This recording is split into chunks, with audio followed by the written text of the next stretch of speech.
ప్రెగ్నెన్సీకి సంబంధించిన first video. యాక్చువల్గా నాకు ఇప్పుడు ప్రెసెంట్ 6th మంత్. యాక్చువల్గా రాత్రి నుంచి నాకు కొంచెం కడుపులో నొప్పిగా సైడ్స్ పెయిన్గా ఉందన్నమాట. సో అందుకని చెప్పి ఫస్ట్ డాక్టర్ని అయితే కన్సల్ట్ అవుదాం అని చెప్పి అయితే వెళ్ళాము. నాకు ప్రెగ్నెంట్ అయితే అర్జెంట్గా స్టిచెస్ వేయాలని చెప్పేసి అన్నారు. ఆ ప్రెగ్నెన్సీ స్టార్టింగ్ నుంచి నేను ప్రతిదీ ప్రాబ్లం ఫేస్ చేస్తూనే ఉన్నాను. నాకు ఫస్ట్ ఆమెను కౌన్సిలింగ్ తీసుకురండి, మాట్లాడి అబార్షన్ చేసేద్దాం అని చెప్పి అన్నారు. కానీ నాకు అది నో రిజల్ట్ అనే వచ్చింది. ఇంకా hello everyone, welcome back to my channel Mallika Charan. ఇది నా ప్రెగ్నెన్సీకి సంబంధించిన ఫస్ట్ వీడియో. యాక్చువల్గా నాకు ఇప్పుడు ప్రెసెంట్ 6th మంత్. యాక్చువల్గా రాత్రి నుంచి నాకు కొంచెం కడుపులో నొప్పిగా సైడ్స్ పెయిన్గా ఉందన్నమాట. సో అందుకని చెప్పి ఫస్ట్ డాక్టర్ని అయితే కన్సల్ట్ అవుదాం అని చెప్పి అయితే వెళ్ళాము. నాకు ప్రెగ్నెన్సీ స్టార్టింగ్ నుంచి ఒక 3rd మంత్ 4th మంత్ నుంచి అయితే రైట్ సైడ్ కొంచెం ఎక్కువగానే పెయిన్ వస్తుంది అన్నమాట. సో ఎందుకైనా మంచిది ఒకసారి చూపించుకుందామని రాత్రి నుంచి హెవీ అయిపోయిందని వచ్చాము.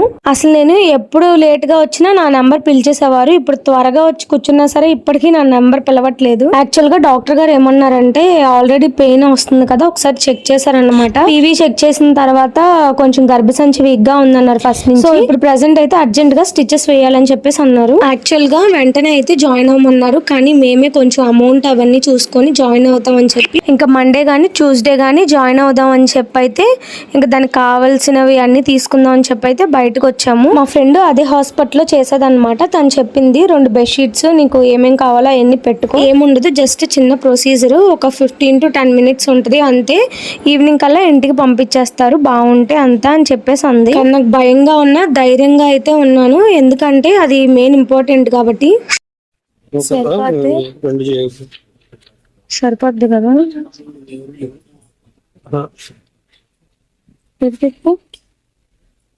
ఇదేంటి అంటే ఇది చూడు, ఇదేంటి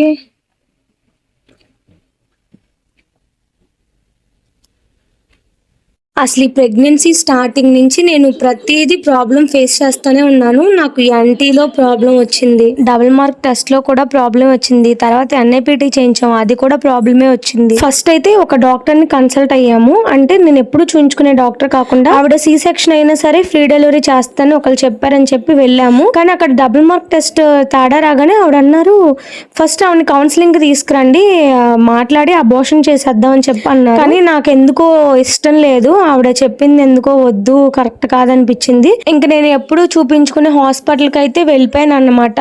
సో మేడం కి ఆ రిపోర్ట్స్ అన్ని చూపిస్తే ఒకసారి మళ్ళీ రీచెక్ చేపిద్దాం, లేదు అంటే గనక నేను విజయవాడ స్కాన్ కి రాస్తాను, అక్కడ మేడం ఏమంటారో ఆవిడ ఒపీనియన్ కూడా తీసుకుని అప్పుడు ముందుకు వెళ్దాం అని చెప్పేసి అన్నారు. నిజంగా Vijayawada 3rd month anti scan కి వెళ్ళాము. అప్పుడు కూడా మేము చాలా బాధతో అయితే తిరిగి వచ్చాము, ఎందుకంటే ఖచ్చితంగా ఉమ్మని టెస్ట్ అయితే చేయించుకోవాలని చెప్పన్నారు. మా దగ్గర ప్రెసెంట్ అయితే అంత అమౌంట్ లేదు అని చెప్పి మేము అంత ధైర్యం చేయలేకపోయాము. సో ఆ రిపోర్ట్స్ తీసుకొని నేను మా గైనిక్ మేడం దగ్గరికి వెళ్తే మేడం అన్నారు నేను ఉమ్మని సజెస్ట్ చేయను కానీ ఎన్ఐపిటి అయితే చేయించుకోమని చెప్పేసి అన్నారు. ఇంకా సరే అని చెప్పి ఎన్ఐపిటికి బ్లడ్ శాంపిల్స్ ఇచ్చేసాము. ఒక 15 days తర్వాత రండి అని చెప్పేసి అయితే అన్నారు. 15 days తర్వాత వెళ్ళాము, రిపోర్ట్స్ వచ్చినాయి. కానీ ఏమని వచ్చినాయి అంటే నో రిజల్ట్ అని వచ్చాయి. మేడం ఒకసారి అలా అవుతూ ఉంటది, మళ్ళీ పంపిద్దామని అన్నారు. మళ్ళీ రెండోసారి కూడా పంపించారు. మళ్ళీ ఒక 15 days తర్వాత రిపోర్ట్స్ వచ్చినాయి, మళ్ళీ అది నో రిజల్ట్ అనే వచ్చింది. ఇంకా మాకేం చేయాలో అర్థం కాలేదు. మేడం అన్నారు అసలు ఎందుక ఇలా వచ్చిందని చెప్పి కనుక్కుంటే మదర్ క్రోమోజోమ్ లో నుంచి బేబీకి 3 point కన్నా ఎక్కువ ఉండాలంట. కానీ నా బ్లడ్ శాంపుల్స్ లో బేబీకి సంబంధించినవి 3 point కన్నా ఎక్కువ ఉండాలి, కానీ వాళ్ళు 2.5 2.7 ఐడెంటిఫై చేయగలిగారంట. సో ఇంకా మేడం అన్నారు 5th మంత్ వచ్చేసింది కదా, మనం టిఫాకి వెళ్ళిపోదాం, ఎర్లీ టిఫాకి, అవే వాళ్ళు ఏ ప్రాబ్లం లేదు, అంతా గ్రోత్ బానే ఉంది అంటే కనుక యూ కెన్ కంటిన్యూ, లేదు అంటే కనుక ఫర్దర్ గా ఇంకా ఉమ్మని టెస్ట్ అయితే కంపల్సరీగా చేయాలని చెప్పేసి అన్నారు. ఇంకా విజయవాడ అయితే స్కాన్ కి అయితే వెళ్ళామన్నమాట. బిషప్ ఫెర్టిలిటీ సెంటర్ అని చాలా బాగా చూస్తారు. సో అక్కడ స్కాన్ అంతా చేయించుకున్న తర్వాత దాదాపు ఈవినింగ్ వరకు బేబీ పొజిషన్ లో లేకపోతే ఈవినింగ్ వరకు అయిపోయింది. సో ఫైనల్ గా ఏమైందంటే గ్రోత్ స్కాన్ ప్రెసెంట్ బేబీ ఇప్పుడు వరకు ఎంత గ్రోత్ ఉండాలో, అవయవాలు ఎలా ఫామ్ అవ్వాలి, ఎంతవరకు ఏవైతే ఉండాలో ప్రతి ఒక్కటి బాగుంది అన్నారు. నిజంగా ఎంత బాధతో వెళ్ళామో అంత హ్యాపీనెస్ తో అయితే రిటర్న్ వచ్చాము. ఇప్పటి వరకు అయితే నా ప్రెగ్నెన్సీలో జరిగిన ప్రాబ్లమ్స్ అయితే ఇవి. అండ్ ఇక నుంచి ఫ్యూచర్ వ్లాగ్స్ తో మీకు ఏమేం జరుగుతుందో కూడా నేను అప్లోడ్ చేస్తాను. బెడ్షీట్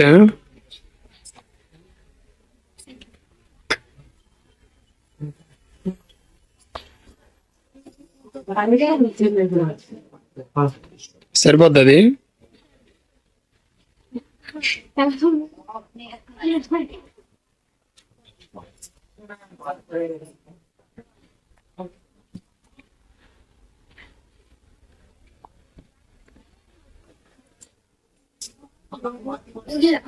సరిపోదుగా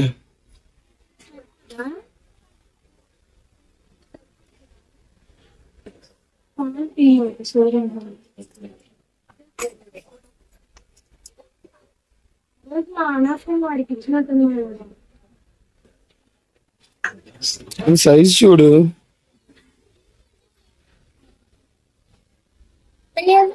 చిన్నపిల్లలు తోముతారా అండి?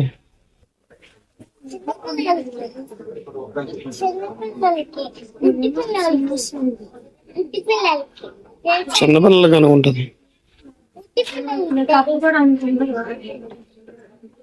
సరిపోదు చాలా.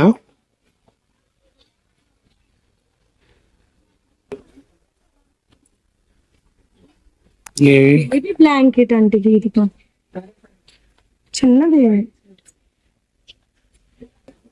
మన ఉండాలి పెద్దది.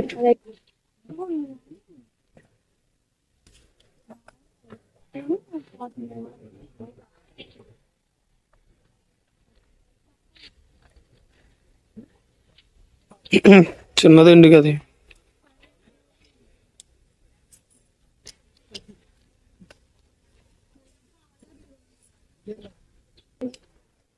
అండ్ స్టిచెస్ వేయించుకోవడానికి ఎందుకు భయం వేస్తుందంటే నాకు కొంచెం హెల్త్ బాగోపోయినా బెడ్ రెస్ట్ ఉన్నా ఎవరు చూసే వాళ్ళు అయితే ఫస్ట్ లేరు.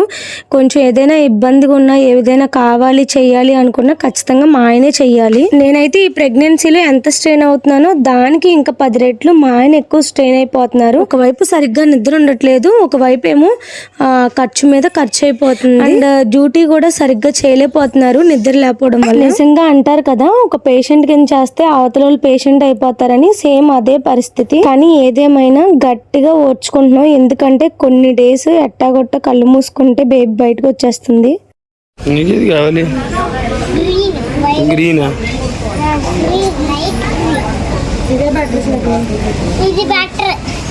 ఇది బెటర్ కదా. ఇదంతా పెద్దదే నీకెందుకు? ఇది పెద్దది నాకన్నా, నీకన్నా నాది పెద్దదే. ఎందుకు నీకు? బాగుంది కానీ రేపు కలుద్దాం. నేను ఫ్యాన్ కొంటున్నావా? జున్ను జున్ను ఇటు ఏం కొంటున్నావు? ఫ్యానా ఇప్పుడు? ఎందుకది? ఏం బాగుంటుంది? ఏం పెట్టుకుంటారు అందరూ?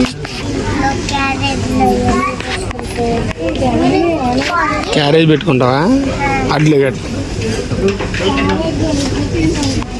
అంటే ఎక్కడికి వెళ్ళిపోతున్నావు? ఎలా పట్టుకెళ్తా?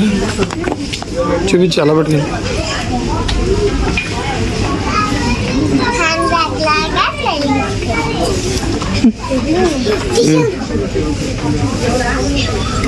నువ్వేం తీసుకుంటున్నావు?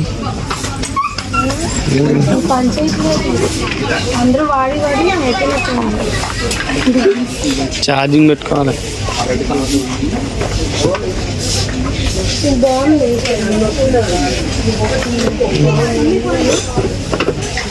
పని చేస్తుంది, పని చేస్తుంది అది.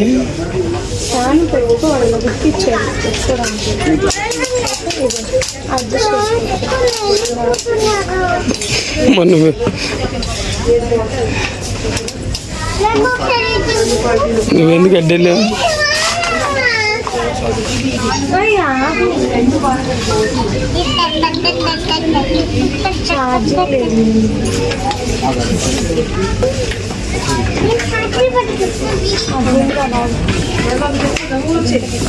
జున్ను అమ్మకండి జున్ను ఎందుకు ఇవ్వ?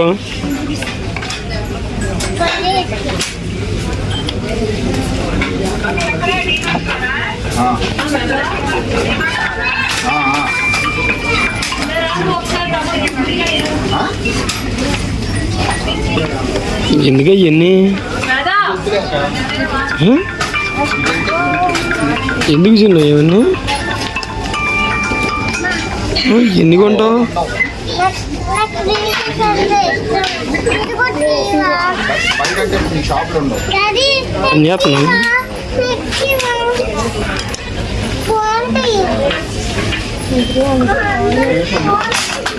ఛార్జింగ్ పెట్టాలా లేదంటే ఎలా?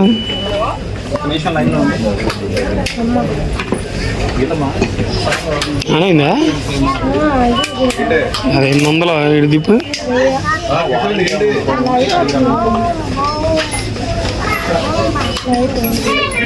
వేరే ఉందట కానీ అది బాగా ఉంది.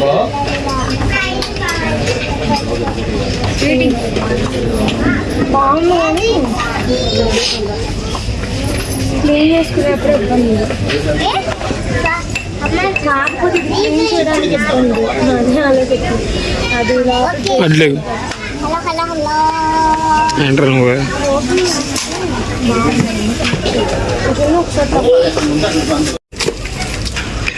చింపొద్దండి చింపేస్తుంది.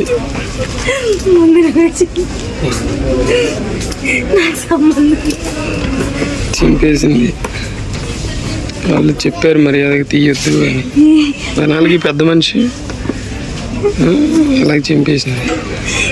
డబ్బులు నాకేం పని? నాకేం పని ఇచ్చి ఎవరి చేతిలో ఉందా?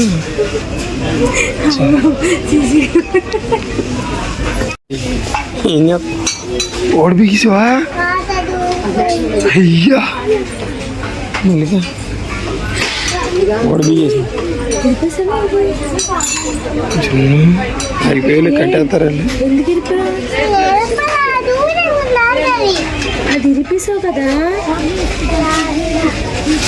కళ్ళజోళ్ళని ఆ కళ్ళజోళ్ళు ఎందుకు ఆ కళ్ళజోళ్ళు ఎందుకు అన్ని ఎందుకు కొన్నావు? ఎవరెవరికి? మనం బీచ్కి వెళ్ళేటప్పుడు పెట్టుకోవచ్చు. అదే ఎవరెవరికి? తొమ్మిదికి పట్ల 9కి నాకేమో పింక్ది.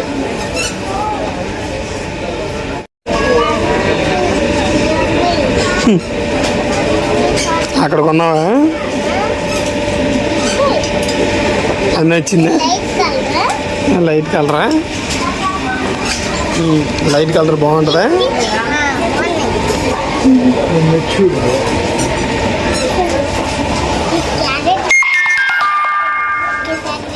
చూపి బ్యాగ్ చూపి. నీ బ్యాగ్లో ఏమవుతుంది? టార్చ్ లైట్ ఎందుకు? టార్చ్ లైట్ దొరికినవన్నీ బ్యాగ్లో వేస్తారు. యాక్చువల్గా ఈ షాపింగ్ ఎందుకు చేసామంటే రేపు గర్భసంచికి స్టిచెస్ వేయాలి అన్నారు. గర్భసంచి కొంచెం వీక్గా ఉందంట. సో దానికి స్టిచెస్ వేయాలని చెప్పేసి అన్నారు. సో మన దగ్గర కొంచెం లగేజ్ అంటే మేము ఎక్కడికి బయటకి ఎక్కువ వెళ్ళాం కాబట్టి లగేజ్ పెట్టుకోవడానికి బ్యాగ్ ఏం లేవన్నమాట. సో అవిను ఫీడింగ్ టాప్స్ ఏమైనా బయట ఉంటాయేమో కొంచెం నైటీ అలాంటివి యూస్ చేయాలన్నారు. సో కన్వీనియంట్గా ఉండే అయితే బెటర్ కదా, కొంచెం బనియన్ క్లాత్ టైప్ అని చెప్పి ఫస్ట్ క్రైకి అయితే వెళ్ళాము. సో అక్కడైతే అవి లేవు. సో ఇంకేం చేసామంటే డీమార్ట్లో కొన్ని చూసాను కానీ నాకు అంతగా పెద్ద ఏం నచ్చలేదు.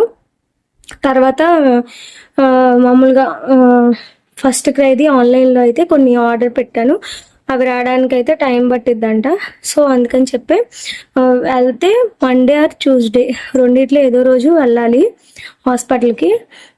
కాకపోతే కొంచెం భయంగా ఉంది. కాకపోతే ఇక ఏంటంటే బేబీ ఫస్ట్ ఏంటంటే ఎదురుకాలతో ఉంది. సో అందుకని ఏ టైం అయినా సరే డెలివరీ అయిపోద్ది లేదా ఫస్ట్ తొందరగా డెలివరీ అయ్యే ఛాన్స్ ఉంటుంది అని చెప్పేసి అయితే అన్నారు. సో అందుకని చెప్పి మనం ఏంటంటే ముందుగానే స్టిచెస్ వేయించుకుంటే బెటర్ కదా అని అయితే నాకు సజెస్ట్ చేశారు మేడము. సో అందుకని చెప్పి నేను హాస్పిటల్లో అడ్మిట్ అవుతున్నాను. సో నేను తర్వాత కూడా బ్లాగ్ కూడా నేను అప్లోడ్ చేస్తాను. సో ఎంత అయింది ఏంటి అనేది కూడా నేను ఫ్యూచర్ బ్లాగ్స్లో అప్లోడ్ చేస్తాను. సో ఈరోజు బ్లాగ్ అయితే ఇది. సో వీడియో అంటే పెద్ద యూస్ఫుల్గా ఉండదు. జస్ట్ నేనైతే ఏం తీసుకుంటున్నాను అనేది ఒక ఏమేమి తీసుకుంటున్నానండి జస్ట్ మీకు చూపించాను అంతే. సో వీడియో నచ్చితే లైక్ చేయండి, అలాగే ఎవరికైనా యూజ్ అవుద్ది అనుకుంటే కనుక ఈ ప్రెగ్నెన్సీ సిరీస్ షేర్ చేయండి అండ్ మన ఛానల్ని సబ్స్క్రైబ్ చేయడం మర్చిపోమాకండి. Thank you for watching.